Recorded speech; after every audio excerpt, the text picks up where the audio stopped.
یہاں مفسرین نے ایک بات لکھی ہے اس آیت کے تحت کہ فرمایا جو زمین پہ چلنے والا ہے اس کا رزق اللہ کے ذمے.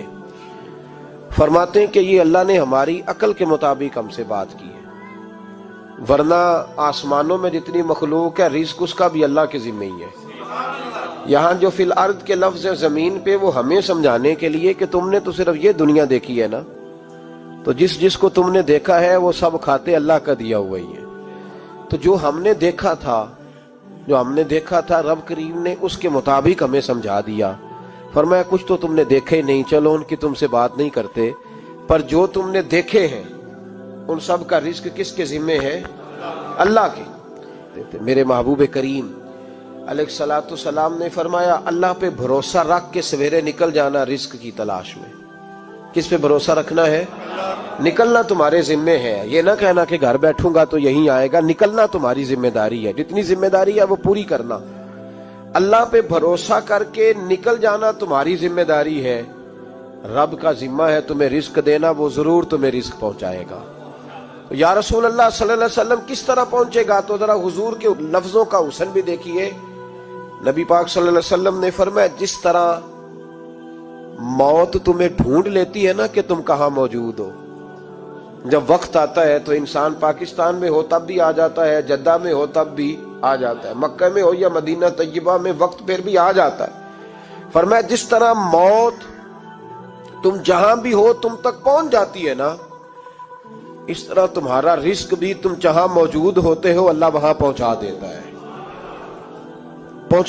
تو یا رسول اللہ صلی اللہ علیہ وسلم کس انداز میں؟ تو فرمایا نکل جانا تمہاری ذمہ داری ہے. فرمایا سویرے پرندے بھی نکل جاتے ہیں اور شام کو جب لوٹتے ہیں تو اللہ انہیں پیٹ بھر کے روزی عطا فرماتا ہے.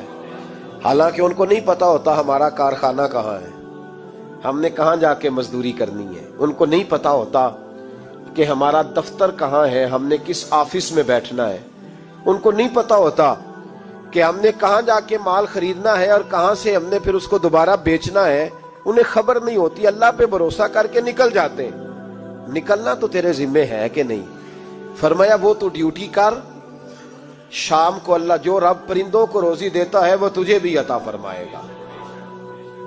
تو جس حال میں ہے، کیونکہ تو نے اپنا یہ حال خود نہیں بنایا، جس نے بنایا ہے وہ بڑا بہتر جانتا تھا کہ تو اسی حال میں اسے اچھا لگتا ہے. تو اسے اسی حال میں، ایک بزرگ تھے تو ان کی طبیعت بڑی علیل ہو گئی، بیمار ہو گئے، تو اللہ نے آزمائش دی تو کیڑے پڑ گئے وجود میں. ایک کیڑا یہاں سے کھا رہا تھا، اللہ والے بڑے راضی رہتے ہیں اس کی رضا پہ. تو کیڑا یہاں کھا رہا تھا تو نیچے گر گیا، تو بابا جی نے اٹھا کے پھر وہاں رکھ لیا. کہنے لگے جب اس نے تیری ڈیوٹی مجھے کھانے کی لگائی ہے تو میں اس بات پہ راضی ہوں، تو نیچے کیوں گرتا ہے؟ بس ٹھیک ہے کھا، جب اس نے تجھے ڈیوٹی جو تیری لگائی ہے. سالبہ بن عبد الرحمن ایک صحابی تھے، سالبہ غالباً نبی پاک صلی اللہ علیہ وسلم کی خدمت میں آئے. کہنے لگے یا رسول اللہ صلی اللہ علیہ وسلم غربت بڑی ہے، میرے لیے دعا کریں اللہ زیادہ مال دے. تو محبوب صلی اللہ علیہ وسلم نے فرمایا تو جس حال میں اچھا ہے وہ تیرے لیے بہتر ہے، جس میں تو ہے وہی حال تیرے لیے. مشکل ہے نا یہ جواب سننا.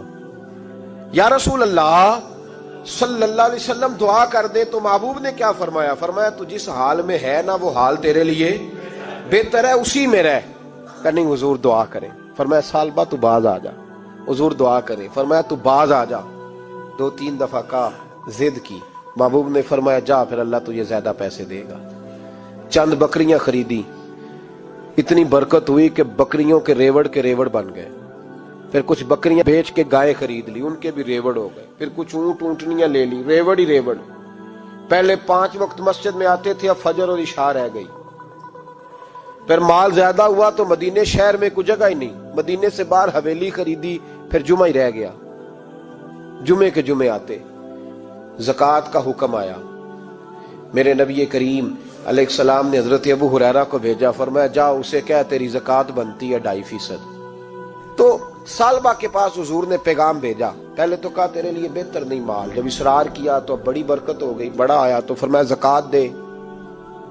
2.5% زکوٰۃ ہے. اب جب سوچا کہ 5 اونٹوں پہ ایک بکری جائے گی اور بڑا سارا مجھے دینا پڑے گا، اب جب غور کیا تو یہ تو نہ کہا کہ میں نہیں دیتا، حضرت ابو ہریرہ سے کہنے لگے نبی کریم علیہ السلام کی خدمت میں عرض کرنا کہ میں خود آؤں گا۔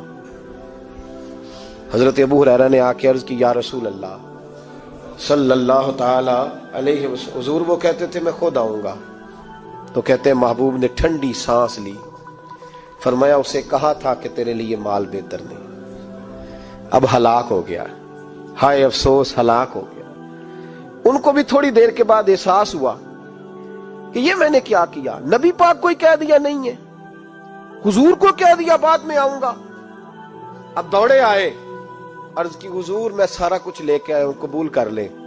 محبوب نے فرمایا گویا بلال حبشی کی خشک کھجور بھی قبول ہے، اور صہیب رومی ایک اٹی بان کی لائے تو وہ بھی قبول ہے، اور عمار بن یاسر اور مصعب بن عمیر اگر 2 دینار دے جائیں اور کوئی پرانا جوڑا کسی سپاہی کے لیے چھوڑ جائے تو وہ بھی قبول ہے، لیکن تو اپنا لاکھوں لے کے چلا جا، تیرا کوئی نہیں قبول، معاف کر دیں۔ فرمایا جا معاف کیا، پر پیسے لے کے نہ آنا۔ اگلے سال پھر آئے، بندے ہوئے ہاتھ ہے، محبوبہ میں دولت کا کیا کروں گا، آگ لگانی ہے، قبول کر لیں۔ فرمایا تو لے جا، تیرا نہیں قبول، گرا جو ان کی نگاہ سے وہ سنبھل نہیں سکتا۔ حضور نے وصال ظاہری کیا تو جناب صدیق اکبر کے پاس آئے، لاکھوں کا مال، ابو بکر قبول کر لو، تو جناب صدیق اکبر کہنے لگے اس کا کر لوں جس کا نبی نے نہیں کیا، چل جا کوئی نہیں چاہیے۔ حضرت عمر کے زمانے میں قحط پڑ گیا، بارشیں نہیں ہوتی، غلہ نہیں ملتا، حالات خراب ہے، مالی طور پہ بحران آ گیا، غربتیں، مجبوریاں، تکلیفیں، آ کے روئے، عمر میرا قبول کر لو، مجھے معافی تو مل گئی تھی نا۔ فرمایا معافی اپنی جگہ پہ، پر جس کا مصطفیٰ نے قبول نہیں کیا۔ بہت سارے لوگوں کو پتہ ہی نہیں کہ ان کا قبول ہی نہیں ہوا، اور وہ الجھے ہوئے، انہیں خبر ہی نہیں کہ اصل بات کیا ہے۔ فرمایا جس کا مصطفیٰ کریم نے قبول نہیں کیا، اب ہیرے اور جواہرات بھی لے کے آئے تو بھوکے مریں گے، پر اس کا قبول، اس بات پہ راضی رہو جس حال میں اللہ نے رکھا ہوا ہے، اس حال میں راضی رہو۔ یہ جو مصیبت ہے نا دیکھنی کہ وہ بھی میرے پاس، تمہیں کیا پتا، کبھی پوچھ تو صحیح اس سے وہ کس مصیبت کا شکار ہے، جو مالی طور پہ بڑا امیر ہے، تو اس کی طرف دیکھ کے اپنا دل برا کرتا ہے۔ بس جس حال میں رب نے رکھا ہے اس حال میں رہ۔ حضرت عثمان غنی کے زمانے میں تو وہ وصال کر گئے، لیکن بھائی تو جس حال میں تیرا رب تجھے رکھتا ہے اس حال میں رہ، تیری مالی پریشانیاں ختم ہو جائیں گی۔ امام شافعی فرماتے ہیں جن گھروں میں لوگ فجر کی نماز کے وقت سوئے ہوتے ہیں ان گھروں میں رزق نہیں آتا۔ آپ فرماتے ہیں فجر کا وقت اللہ کے دینے کا وقت ہے، اس وقت اللہ بانٹتا ہے۔ حضور صلی اللہ علیہ وسلم کا فرمان ہے نا حدیث میں کہ تہجد کے وقت اللہ پہلے آسمان پہ نزول جلال فرماتا ہے جو اس کی شان کے لائق ہے تہجد کے وقت، اور وہ کہتا ہے مانگو میں تمہیں عطا کروں گا۔ لینے کی باری آئے تو بندہ سمیٹ سماٹ کے اندر گھس جائے۔ ہمارے ہاں یہ ہوتا ہے کہ عشاء کے بعد بچے بیٹھتے ہیں موبائل لے کے، تہجد کا وقت آتا ہے تو ان کی آنکھیں بند ہونی شروع ہوتی ہیں، تو لینے کے وقت تو سویا تھا، تیرا مسئلہ کیسے حل ہوگا؟ بھائی جب کوئی آدمی خیرات بانٹ رہا ہو تو جو پیالہ پیچھے کر لے اسے ملے گا؟ کہتے اس وقت آنا جب میں بانٹ رہا تھا، اب تو کدھر آ گیا ہے؟ مثال دے رہا ہوں۔ تو فجر کا وقت مانگنے کا ہے، تو ساری رات تو گزر گئی گیمیں کھیلتے، ٹی وی دیکھتے، اور جو لینے کا وقت تھا تو سو گیا، تو کیسے آئے گا تیرے پاس؟ تو اٹھے سویرے، بندوں سے مانگ کے دیکھ لیا، بڑی عزتیں خراب ہوئی، فجر کا وقت اٹھ کے جھولی پھیلائے۔ میرے رسول پاک علیہ السلام فرماتے ہیں، رب فرماتے ہیں جب بندے میرے آگے جھولی پھیلاتے ہیں مجھے شرم آتی ہے، کیسے خالی واپس کر دوں؟ تو اس کے سامنے جھولی پھیلائیں سویرے اٹھ کے، رزق میں برکت ہوگی۔ اور پھر ایک اور بات، 5ویں بات، رزق میں تنگی اس وقت ہوتی ہے جب ہم مال غلط جگہ پہ خرچ کرتے ہیں۔ اللہ مال دیتا ہے اپنے فضل سے، اور جب ہم اسے ضائع کریں، مثال دیتا ہوں، میرے پاس ایک شخص نے آ کے کہا حضرت جی بچی کی شادی ہے، یا میرا گھر میں کوئی بیمار ہے، یا بڑی آزمائش ہے، 10,000 کی ضرورت ہے، میں نے تھما دیا اس کو، پھر مجھے بعد میں پتا چلا کہ وہ تو عیاشی کر رہا ہے پیسوں سے، وہ تو چلا گیا کہیں گھومنے اور فلاں ہوٹل میں، مہنگے ہوٹل میں بیٹھ کے کھانا کھا لیا، تو میرے دل پہ کیا گزرے گی اس شخص کے بارے میں؟ بلا مثال و بلا تشبیہ سمجھانے کے لیے اللہ نے مال دیا فضل سے، اور اگر عیاشیوں میں لگا دیا، صوفیاء فرماتے ہیں کہ اگر ایک دھیلا تو حرام جگہ پہ خرچ کرے نا، ایک دھیلا، تو 1,00,000 دینار کی برکت تیرے گھر سے اٹھ جاتی ہے، ایک دھیلا حرام جگہ پہ۔ قرآن مجید کی آیت پڑھتا ہوں، رب فرماتا ہے وَمَنْ أَعْرَضَ عَنْ ذِكْرِي فَإِنَّ لَهُ مَعِيشَةً ضَنْكًا، بڑی سخت آیت ہے۔ وَمَنْ أَعْرَضَ عَنْ ذِكْرِي، فرمایا جب تو میرے تذکرے سے، میرے ذکر سے منہ پھیر لیتا ہے، فَإِنَّ لَهُ مَعِيشَةً ضَنْكًا، تو میں تیری معیشت کو، تیرے رزق کو تنگ کر دیتا ہوں، پھر تیری زندگانی تنگ ہوتی۔ اور جس کی زندگی اللہ تنگ کرے اس کی کوئی کھول سکتا ہے؟ کہتا ہے بڑی جگہوں پہ گیا ہوں، بڑی پھوکے مروائی، بڑے دم کرائے، حالات صحیح نہیں ہوتے، تو مسجد آ کے توبہ کر۔ وہ کہہ رہا فَإِنَّ لَهُ مَعِيشَةً ضَنْكًا، اعلان ہے قرآن پاک کا کہ جب تو میرے ذکر سے منہ پھیرے گا، روٹی میری کھائے اور پیسے لے کے عیاشی کرے، مسجد آئی نہ۔ حکم تو یہ ہے کہ جتنی جتنی نعمت بڑھتی جائے سجدے بڑھنے چاہیے، لیکن ہم لوگ سجدے کم کرتے جاتے ہیں، فرض نماز بھی نہیں پڑھتے، پھر رزق تنگ ہوتا ہے، پھر اللہ کے عدل کا نظام چلتا ہے، پھر خرابی ہوتی۔